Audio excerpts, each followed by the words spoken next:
តែអ្នកធ្លាប់គិតទេថាមនុស្សម្នាក់ដែលចាប់ផ្ដើមពីចំណុច0អាចក្លាយជាភាពជោគជ័យបច្ចុប្បន្នបានដោយរបៀបណាថ្ងៃនេះយើងនឹងជួបជាមួយលោក Bill Gates ដែលជីវិតរបស់លោកគឺជាសៀវភៅមេរៀនដ៏អស្ចារ្យមួយឆ្លងកាត់ការតស៊ូជាងច្រើនឆ្នាំលោកបានបង្ហាញឲ្យឃើញថាគ្មានឧបសគ្គណាអាចរារាំងការតាំងចិត្តបានឡើយខាងក្រោមនេះគឺជាប្រវត្តិរូបសង្ខេបរបស់លោកគឺជាបុគ្គលម្នាក់ដែលត្រូវបានគេស្គាល់យ៉ាងទូលំទូលាយនៅទូទាំងពិភពលោកថាជាសហស្ថាបនិកក្រុមហ៊ុន Microsoft និងជាអ្នកដឹកនាំការអភិវឌ្ឍបច្ចេកវិទ្យាកុំព្យូទ័រដ៏មានឥទ្ធិពលបំផុតម្នាក់ក្នុងប្រវត្តិសាស្ត្រមនុស្សលោកបានកើតនៅថ្ងៃទី28ខែតុលាឆ្នាំ1955នៅទីក្រុង Seattle សហរដ្ឋអាមេរិកតាំងពីវ័យក្មេងលោកបានបង្ហាញពីសមត្ថភាពពិសេសក្នុងការសិក្សាជាពិសេសលើគណិតវិទ្យានិងបច្ចេកវិទ្យាកុំព្យូទ័រ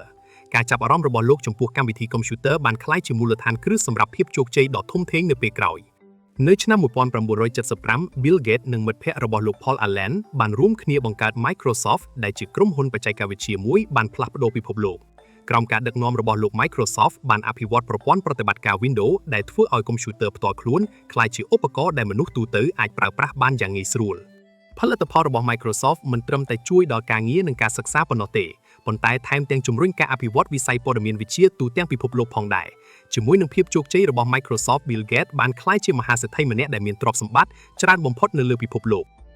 ទោះជាយ៉ាងណាអ្វីដែលធ្វើឲ្យមនុស្សជាច្រើនគោរពនិងកោតសរសើរលោកមិនមែនមានតែភាពជោគជ័យក្នុងអាជីវកម្មប៉ុណ្ណោះទេប៉ុន្តែថែមទាំងការចូលរួមយ៉ាងសកម្មក្នុងការងារមនុស្សធម៌ផងដែរលោកនិងអតីតភរិយារបស់លោក Melinda French Gates បានបង្កើត Bill and Melinda Gates Foundation ដើម្បីជួយដោះស្រាយបញ្ហាសុខភាពការអប់រំនិងភាពក្រីក្រនៅជុំវិញពិភពលោកមូលនិធិនេះបានចំណាយថវិកាជាច្រើនពាន់លានដុល្លារសម្រាប់ការស្រាវជ្រាវវេជ្ជសាស្ត្រការចាក់វ៉ាក់សាំងនិងការលើកកម្ពស់គុណភាពជីវិតរបស់ប្រជាជននៅប្រទេសកំពុងអភិវឌ្ឍន៍ Bill Gates ក៏ត្រូវបានគេស្គាល់ថាជាមនុស្សដែលស្រឡាញ់ការអានសៀវភៅនិងការសិក្សាអ្វីថ្មីៗជានិច្ចលោកជឿជាក់ថាចំណេះដឹងគឺជាកម្លាំងដ៏សំខាន់ដែលអាចផ្លាស់ប្ដូរជីវិតមនុស្សបានជាញឹកញាប់លោកបានចែករំលែកបទពិសោធន៍គំនិតនិងមេរៀនជីវិតដល់សាធារណជនដើម្បីជំរុញឲ្យមនុស្សជំនាន់ក្រោយមានភាពច្នៃប្រឌិតនិងហ៊ានសម្រេចក្តីសុបិនរបស់ខ្លួនសរុបមក Bill Gates គឺជាបុគ្គលគំរូម្នាក់ដែលបានបង្ហាញថាការខិតខំប្រឹងប្រែងការច្នៃប្រឌិតនិងការប្រើប្រាស់ចំណេះដឹងអាចនាំទៅរកភាពជោគជ័យដ៏អស្ចារ្យពីនិស្សិតវ័យក្មេងម្នាក់ដែលស្រឡាញ់កុំព្យូទ័ររហូតក្លាយជាសហគ្រិនដ៏ល្បីល្បាញនិងអ្នកសប្បុរសធម៌លំដាប់ពិភពលោកជីវិតរបស់លោកបានក្លាយជាប្រភពលើកទឹកចិត្តដល់មនុស្សរាប់លាននាក់កេរ្តិ៍ឈ្មោះនិងការរួមចំណែករបស់លោកចំពោះបច្ចេកវិទ្យានិងសង្គមមនុស្សនឹងត្រូវបានចងចាំជាយូរអង្វែងក្នុងប្រវត្តិសាស្ត្រពិភពលោក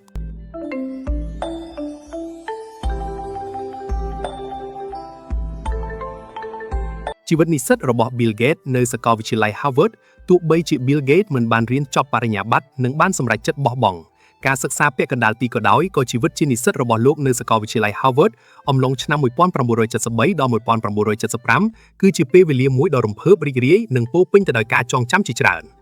ខាងក្រោមនេះជាទិដ្ឋភាពខ្លះៗដែលស្ដែងឲ្យឃើញពីជីវិតដ៏មានន័យរបស់លោកនៅក្នុងរបងសាកលវិទ្យាល័យទី1សេរីភាពក្នុងការរៀនសូត្រតាមចិត្តចង់ Bill Gatesចូលរៀននៅ Harvard ក្នុងជំនាញច្បាប់តាមបំណងប្រាថ្នារបស់ឪពុកម្ដាយប៉ុន្តែលោកមិនសូវចំណាយពេលលើថ្នាក់រៀនច្បាប់នោះទេផ្ទុយទៅវិញលោកចូលចិត្តលួចទៅអង្គុយស្ដាប់ការបង្រៀននៅក្នុងថ្នាក់គណិតវិទ្យានិងវិទ្យាសាស្ត្រកុំព្យូទ័រកម្រិតខ្ពស់ដែលជាចំណូលចិត្តពិតប្រាកដរបស់លោក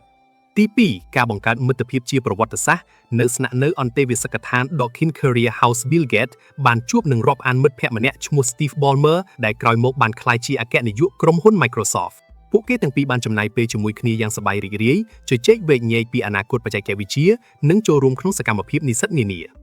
ទី3ការលេងល្បែង Beer Poker យ៉ាងជក់ចិត្តក្រៅពីការសិក្សា Bill Gates ត្រូវបានគេស្គាល់ថាជាអ្នកចូលចិត្តលេងបៀលំដាប់ខ្លាំងម្នាក់នៅក្នុងអន្តេវាសិកដ្ឋានការលេងបៀនេះមិនត្រឹមតែជាការកម្សាន្តប៉ុណ្ណោះទេប៉ុន្តែវាជាការវឹកហាត់ខួរក្បាលរបស់លោកលើការគណនាហានិភ័យនិងយុទ្ធសាស្ត្រដែលជួយដល់ការធ្វើអាជីវកម្មរបស់លោកនៅថ្ងៃក្រោយទី4ការចំណាយពេលយប់ជ្រៅនៅក្នុងបន្ទប់កុំព្យូទ័រអ្វីដែលធ្វើឲ្យលោកមានក្តីសុខបំផុតគឺការនៅដាច់យប់ក្នុងបន្ទប់កុំព្យូទ័ររបស់សាកលវិទ្យាល័យដើម្បីសរសេរកូដ coding និងបង្កើតកម្មវិធីផ្សេងៗលោកជក់ចិត្តនឹងការងារនេះរហូតដល់ជារឿយៗលោកតែងតែគេងលក់នៅលើតុឬនៅលើកម្រាលព្រំក្នុងបន្ទប់កុំព្យូទ័រតែម្ដង 2. Bill Gates ជានិមិត្តរូបនៃសប្បុរសធម៌សកល Bill Gates មិនត្រឹមតែជាបិតាបច្ចេកវិទ្យានិងជាស្ថាបនិកក្រុមហ៊ុន Microsoft ដែលបានផ្លាស់ប្ដូរពិភពលោក Digital ប៉ុណ្ណោះទេប៉ុន្តែលោកក៏ជាបុគ្គលដែលមានមនុស្សធម៌ដ៏អស្ចារ្យបំផុតម្នាក់ក្នុងប្រវត្តិសាស្ត្រមនុស្សក្រោយពេលសម្រេចចិត្តដកខ្លួនចេញពីការគ្រប់គ្រងអាជីវកម្មប្រចាំថ្ងៃលោកបានបង្វែរទ្រព្យសម្បត្តិមហិច្ឆតានិងបញ្ញាញាណរបស់លោកមកដោះស្រាយបញ្ហាប្រឈមធំៗដែលពិភពលោកកំពុងជួបប្រទះវិញ តាមរយៈការបង្កើត Munity Bill និង Melinda Gates Bill and Melinda Gates Foundation ក្នុងឆ្នាំ 2000 លោកបានបរិច្ចាគថវិការាប់ពាន់លានដុល្លារដើម្បីជួយសង្គ្រោះជីវិតមនុស្សនិងលើកកម្ពស់សុខុមាលភាពសកលវិស័យចម្បងដែលលោកយកចិត្តទុកដាក់បំផុតគឺសុខាភិបាលលោកបានដឹកនាំយុទ្ធនាការទ្រង់ទ្រីធំក្នុងការលុបបំបាត់ជំងឺខ្វិន Polio ដែលធ្វើឲ្យជំងឺនេះស្ទើរតែរលាយបាត់ទាំងស្រុងពីផែនដីក្រៅពីនេះ មូលនិធិរបស់លោកបានវិនិយោគយ៉ាងច្រើនលើការស្រាវជ្រាវវ៉ាក់សាំងនិងការព្យាបាលជំងឺកាចសាហាវនានាដូចជាជំងឺគ្រុនចាញ់ជំងឺអេដស៍និងជំងឺរបេងដែលកំពុងគំរាមកំហែងដល់ប្រជាជននៅក្នុងប្រទេសក្រីក្រទន្ទឹមនឹងការងារសុខាភិបាល Bill Gates ក៏បានផ្ដល់អាទិភាពខ្ពស់លើការកាត់បន្ថយភាពក្រីក្រនិងការអភិវឌ្ឍវិស័យអប់រំផងដែរលោកជឿជាក់ថាមនុស្សគ្រប់រូបទោះបីជាកើតនៅទីណាក៏ដោយគួរតែមានឱកាសរស់នៅប្រកបដោយសុខភាពល្អនិងផលិតភាពហេតុនេះលោកបានជួយឧបត្ថម្ភដល់វិស័យកសិកម្មនៅតំបន់អាហ្វ្រិកដើម្បីបង្កើនទិន្នផលស្បៀងនិងប្រយុទ្ធប្រឆាំងនឹងការអត់ឃ្លានព្រមទាំងផ្ដល់អាហារូបករណ៍ដល់សិស្សនិស្សិតខ្វះខាតរាប់ម៉ឺននាក់ជាងនេះទៅទៀតក្នុងរយៈពេលចុងក្រោយនេះលោកបានផ្ដោតលើការប្រយុទ្ធប្រឆាំងនឹងការប្រែប្រួលអាកាសធាតុដោយបានបង្កើតមូលនិធិ Breakthrough Energy ដើម្បីគាំទ្រដល់បច្ចេកវិទ្យាថាមពលស្អាតនិងការកាត់បន្ថយការបំភាយឧស្ម័នកាបូនសកម្មភាពទាំងអស់នេះស្ដែងឲ្យឃើញថា Bill Gates មិនមែនគ្រាន់តែជាមហាសេដ្ឋីដែលចែកទាននោះទេប៉ុន្តែលោកគឺជាអ្នកដោះស្រាយបញ្ហាសកលដោយប្រើប្រាស់ធនធាននិងវិទ្យាសាស្ត្រដើម្បីបង្កើតពិភពលោកមួយដែលមានសមធម៌និងមានសុវត្ថិភាពជាងមុនសម្រាប់មនុស្សជាតិគ្រប់រូប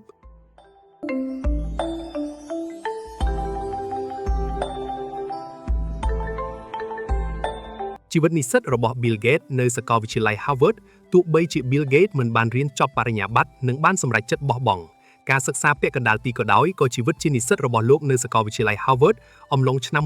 1973 ដល់ 1975 គឺជាពេលវេលាមួយដ៏រំភើបរីករាយនិងពោរពេញទៅដោយការចងចាំជាច្រើនខាងក្រោមនេះជាទិដ្ឋភាពខ្លះៗដែលស្ដែងឲ្យឃើញពីជីវិតដ៏មានន័យរបស់លោកនៅក្នុងរបងសាកលវិទ្យាល័យទី1សេរីភាពក្នុងការរៀនសូត្រតាមចិត្តចង់ Bill Gatesចូលរៀននៅ Harvard ក្នុងជំនាញច្បាប់តាមបំណងប្រាថ្នារបស់ឪពុកម្ដាយប៉ុន្តែលោកមិនសូវចំណាយពេលលើថ្នាក់រៀនច្បាប់នោះទេផ្ទុយទៅវិញលោកចូលចិត្តលួចទៅអង្គុយស្ដាប់ការបង្រៀននៅក្នុងថ្នាក់គណិតវិទ្យានិងវិទ្យាសាស្ត្រកុំព្យូទ័រកម្រិតខ្ពស់ដែលជាចំណូលចិត្តពិតប្រាកដរបស់លោកទី2ការបង្កើតមិត្តភាពជាប្រវត្តិសាស្ត្រនៅស្នាក់នៅអន្តេវាសិកដ្ឋាន Dawkins Career House Bill Gates បានជួបនឹងរាប់អានមិត្តភក្តិម្នាក់ឈ្មោះ Steve Ballmer ដែលក្រោយមកបានក្លាយជាអគ្គនាយកក្រុមហ៊ុន Microsoftពួកគេទាំងពីរបានចំណាយពេលជាមួយគ្នាយ៉ាងសប្បាយរីករាយជជែកវែកញែកពីអនាគតបច្ចេកវិទ្យានិងចូលរួមក្នុងសកម្មភាពនិស្សិតនានាទី3ការលេងល្បែង Beer Poker យ៉ាងជក់ចិត្តក្រៅពីការសិក្សា Bill Gates ត្រូវបានគេស្គាល់ថាជាអ្នកចូលចិត្តលេងបៀលំដាប់ខ្លាំងម្នាក់នៅក្នុងអន្តេវាសិកដ្ឋានការលេងបៀនេះមិនត្រឹមតែជាការកម្សាន្តប៉ុណ្ណោះទេប៉ុន្តែវាជាការវឹកហាត់ខួរក្បាលរបស់លោកលើការគណនាហានិភ័យនិងយុទ្ធសាស្ត្រដែលជួយដល់ការធ្វើអាជីវកម្មរបស់លោកនៅថ្ងៃក្រោយ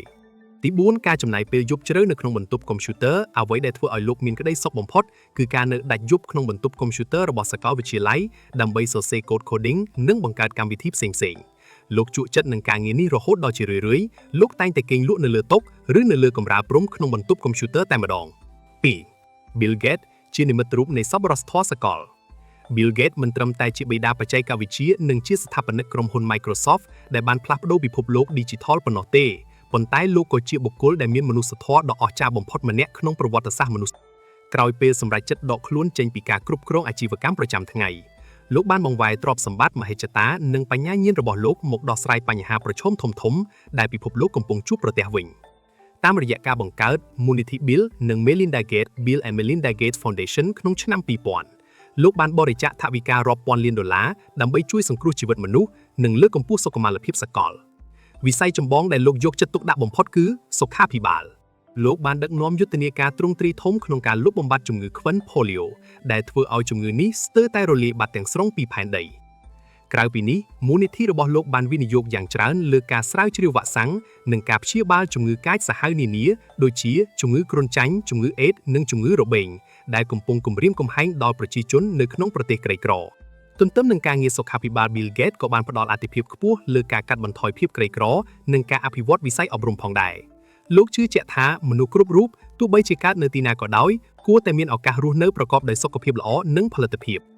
ហេតុនេះលោកបានជួយឧបត្ថម្ភដល់វិស័យកសិកម្មនៅតំបន់អាហ្វ្រិកដើម្បីបង្កើនទិន្នផលស្បៀងនិងប្រយុទ្ធប្រឆាំងនឹងការអត់ឃ្លានព្រមទាំងផ្ដល់អាហារូបករណ៍ដល់សិស្សនិស្សិតខ្វះខាតរាប់ម៉ឺននាក់ជាងនេះទៅទៀតក្នុងរយៈពេលចុងក្រោយនេះ លោកបានផ្ដោតលើការប្រយុទ្ធប្រឆាំងនឹងការប្រែប្រួលអាកាសធាតុដោយបានបង្កើតមូលនិធិ Breakthrough Energy ដើម្បីគាំទ្រដល់បច្ចេកវិទ្យាថាមពលស្អាតនិងការកាត់បន្ថយការបំភាយឧស្ម័នកាបូន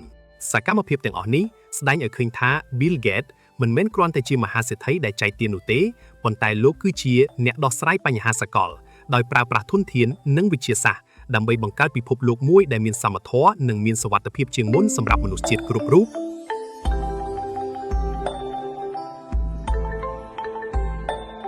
របត់ឆ្ពោះទៅរកការបង្កើត Microsoft ក្តីរីករាយពិតប្រាកដរបស់ Bill Gates មិនមែនស្ថិតនៅលើការទទួលបានសញ្ញាបត្រនោះទេប៉ុន្តែគឺឱកាសក្នុងការបង្កើតអ្វីដែលថ្មីនៅចុងឆ្នាំ1974មិត្តភ័ក្តិវ័យកុមារភាពរបស់លោកគឺ Paul Allen បានបង្ហាញទស្សនាវដ្តីមួយស្តីពីកុំព្យូទ័រផ្ទាល់ខ្លួនដំបូងគេបង្អស់គឺ Altair 8800ព្រឹត្តិការណ៍នេះបានធ្វើឲ្យ Bill Gates រំភើបចិត្តជាខ្លាំងរហូតដល់សម្រេចចិត្តសុំច្បាប់សម្រាប់ការសិក្សាបណ្ដោះអាសន្ន Leave of Absence ពី Harvard នៅក្នុងឆ្នាំ1975ដើម្បីចាប់ដៃគ្នាជាមួយ Paul Allen បង្កើតក្រុមហ៊ុន Microsoft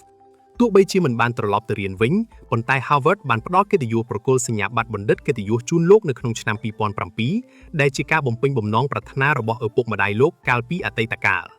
ដំណើរដើមទុននឹងការបង្កើតអាជីវកម្មដំបូងរបស់ Microsoft ការបង្កើតក្រុមហ៊ុន Microsoft មិនមែនកើតឡើងដោយចៃដន្យឬដោយសារសំណាងនោះទេប៉ុន្តែវាជាលទ្ធផលនៃការមើលឃើញឱកាសមុនគេនិងការលះបង់យ៉ាងខ្លាំងក្លារបស់ Bill Gates និង Paul Allen ការចាប់ផ្ដើមនឹងការបង្កើតអាជីវកម្មដំបូងនៅដើមឆ្នាំ1975នៅពេលដែលទស្សនាវដ្តី Popular Electronics បានចុះផ្សាយអំពីកុំព្យូទ័រផ្ទាល់ខ្លួនដំបូងគេបង្អស់គឺ Altair 8800 Bill Gates និង Paul Allen បានដឹងភ្លាមថាបដិវត្តន៍កុំព្យូទ័របានមកដល់ហើយពួកគេបានតាក់ទងទៅក្រុមហ៊ុន MIT East អ្នកផលិតម៉ាស៊ីន Altair ដោយភូតភរថាកំពុងបង្កើតកម្មវិធីភាសា BACC សម្រាប់ម៉ាស៊ីននោះទោះបីជាពេលនោះពួកគេមិនទាន់បានសរសេរកូដសូម្បីមួយជួរក៏ដោយក្រោយពីបានចំណាយពេលដាច់យប់8សប្តាហ៍ដើម្បីសរសេរកម្មវិធីនោះឡើងពួកគេបានយកវាទៅបង្ហាញហើយវាដំណើរការយ៉ាងល្អព្រឹត្តិការណ៍នេះបានក្លាយជាចំណុចចាប់ផ្ដើមនៃការបង្កើតក្រុមហ៊ុន Microsoft ដំបូងឡើយសរសេរថា Microsoft ដែលមកពីពាក្យ Microcomputer និង Software នៅថ្ងៃទី4ខែមេសាឆ្នាំ1975ក្នុងទីក្រុង Albuquerque រដ្ឋ New Mexico របត់ដ៏ខ្លាំងក្លាកិច្ចសន្យាជាមួយ IBM ឆ្នាំ1980ចំណុចដែលធ្វើឲ្យ Microsoft លោតផ្លោះខ្លាំងបំផុតគឺការចុះកិច្ចសន្យាជាមួយក្រុមហ៊ុនយក្ស IBM ក្នុងឆ្នាំ1980ដើម្បីផ្គត់ផ្គង់ប្រព័ន្ធប្រតិបត្តិការ Operating System សម្រាប់កុំព្យូទ័រផ្ទាល់ខ្លួនរបស់ IBM យុទ្ធសាស្ត្រដ៏ឆ្លាតវៃរបស់ Bill Gates នៅពេលនោះគឺលោកមិនបានលក់ដាច់ខាតនៅប្រព័ន្ធប្រតិបត្តិការ MS-DOS ទៅឲ្យ IBM នោះទេលោកបានរក្សាសិទ្ធិកម្មសិទ្ធិបញ្ញាដែលអនុញ្ញាតឲ្យ Microsoft អាចលក់ប្រព័ន្ធប្រតិបត្តិការនេះទៅឲ្យក្រុមហ៊ុនផលិតកុំព្យូទ័រផ្សេងនៅពេលដែលកុំព្យូទ័រ IBM ផ្ទុះការគាំទ្រហើយក្រុមហ៊ុនដទៃទៀតចាប់ផ្ដើមផលិតកុំព្យូទ័រចម្លងតាម IBM Clone ក្រុមហ៊ុនទាំងអស់នោះដាច់ខាតត្រូវតែទិញ MS-DOS ពី Microsoft នេះជាប្រភពចំណូលមហាសាលដែលធ្វើឲ្យ Microsoft ក្លាយជាអ្នកគ្រប់គ្រងទីផ្សារកម្មវិធីកុំព្យូទ័រ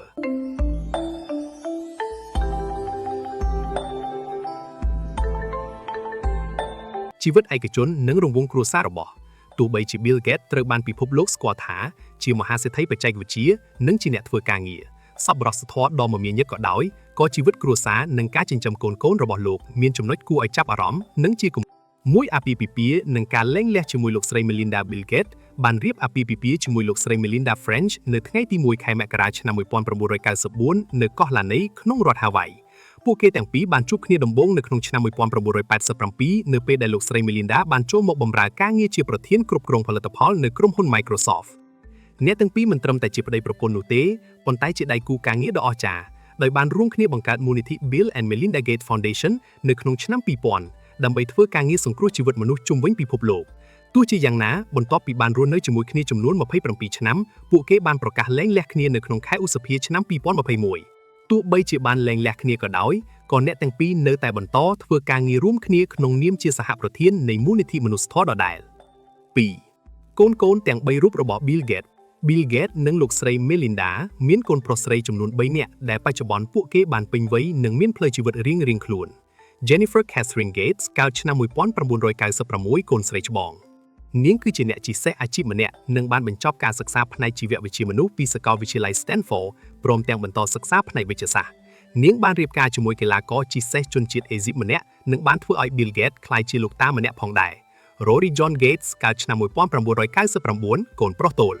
លោកបានបញ្ចប់ការសិក្សាថ្នាក់បរិញ្ញាបត្រពីសាកលវិទ្យាល័យ University of Chicago ផ្នែក Computer និងសេដ្ឋកិច្ចហើយត្រូវបានគេស្គាល់ថាជាយុវជនម្នាក់ដែលមានភាពថ្លៃថ្នូរនិងចូលចិត្តរស់នៅឆ្ងាយពីពន្លឺកាមេរ៉ារបស់អ្នកកាសែត Phoebe Adele Gates កើតឆ្នាំ2000នាងបានសិក្សានៅសាកលវិទ្យាល័យ Stanford និងជាអ្នកសកម្មក្នុងសកម្មភាពសង្គមព្រមទាំងមានចំណូលចិត្តខ្ពស់លើវិស័យ Mode Fashion និងសិល្បៈ 3. វិធីសាស្ត្រចិញ្ចឹមកូនប្លែកពីគេឪពុកដ៏តឹងរ៉ឹងទោះបីជាមានលុយវ៉ាលៀនក៏ដោយក៏ Bill Gates និងអតីតភរិយាមានច្បាប់វិន័យតឹងរ៉ឹងណាស់ក្នុងការអប់រំកូនៗដើម្បីកុំឲ្យពួកគេខូចដោយសារតែទ្រព្យសម្បត្តិមិនឲ្យប្រើទូរស័ព្ទដៃទាល់តែអាយុ14ឆ្នាំកូនៗ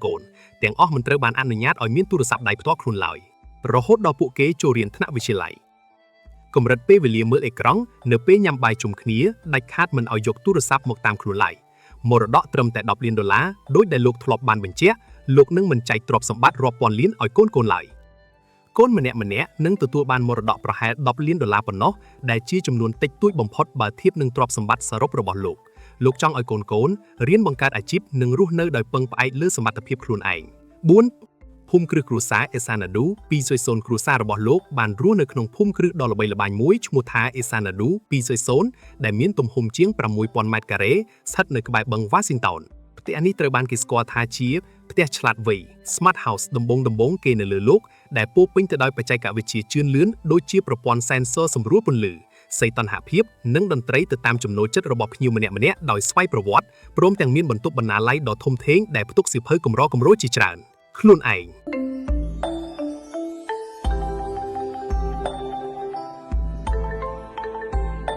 ការចូលនិវត្តន៍របស់ Bill Gates មិនមែនជាការឈប់សម្រាកលំហែកាយដោយមនុស្សទូទៅឡើយប៉ុន្តែវាគឺជាការផ្លាស់ប្ដូរអាជីពដ៏ធំពីស្ដេចត្រាញ់បច្ចេកវិទ្យាមកជាអ្នកដឹកនាំការងារមនុស្សធម៌និងវិទ្យាសាស្ត្រសកលវិញដំណើរដកខ្លួនរបស់លោកពីក្រុមហ៊ុន Microsoft ត្រូវបានធ្វើឡើងជាដំណាក់កាលដេញយ៉ាងមានយុទ្ធសាស្ត្រ1ដំណាក់កាលនៃការចូលនិវត្តន៍ជា3ជំហានធំឆ្នាំ2000លាលែងពីតំណែង CEO Bill Gates បានផ្ទេរតំណែងជាអគ្គនាយកប្រតិបត្តិ CEO ទៅឲ្យមិត្តភក្តិជិតស្និទ្ធរបស់លោកគឺ Steve Ballmer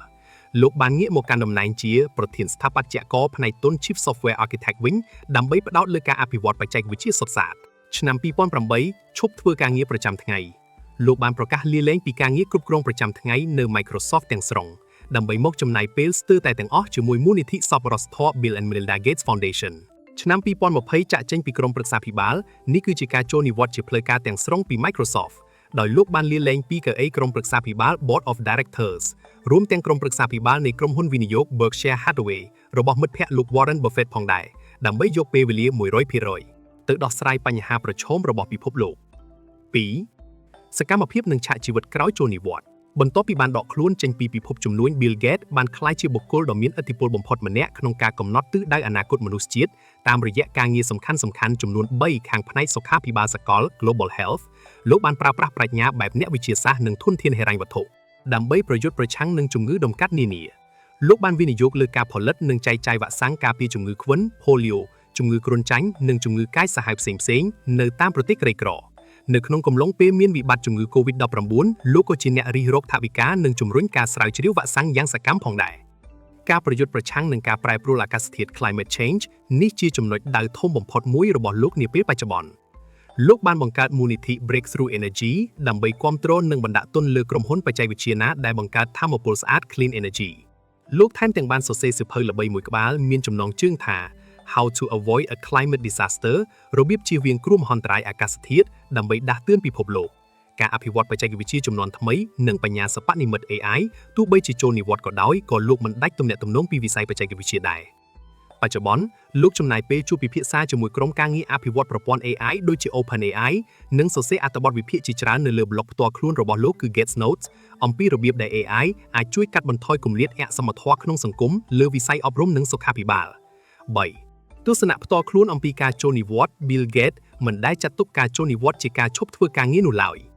លោកធ្លាប់បានផ្ដល់បទសម្ភាសន៍ថាខួរក្បាលរបស់លោកនៅតែដំណើរការដោយកាលនៅ Microsoft គ្រាន់តែគោលដៅនៃការដោះស្រាយបញ្ហាត្រូវបានផ្លាស់ប្ដូរកាលពីមុនខ្ញុំធ្លាប់គិតថាធ្វើដូចម្តេចឲ្យគ្រប់គ្នានៅលើលោកមានកុំព្យូទ័រប្រើប្រាស់ប៉ុន្តែឥឡូវនេះខ្ញុំត្រូវគិតថាធ្វើដូចម្តេចឲ្យកុមារគ្រប់គ្នានៅលើលោកទទួលបានវ៉ាក់សាំងនិងមិនត្រូវស្លាប់ដោយសារជំងឺដែលអាសន្នរោគឡើយ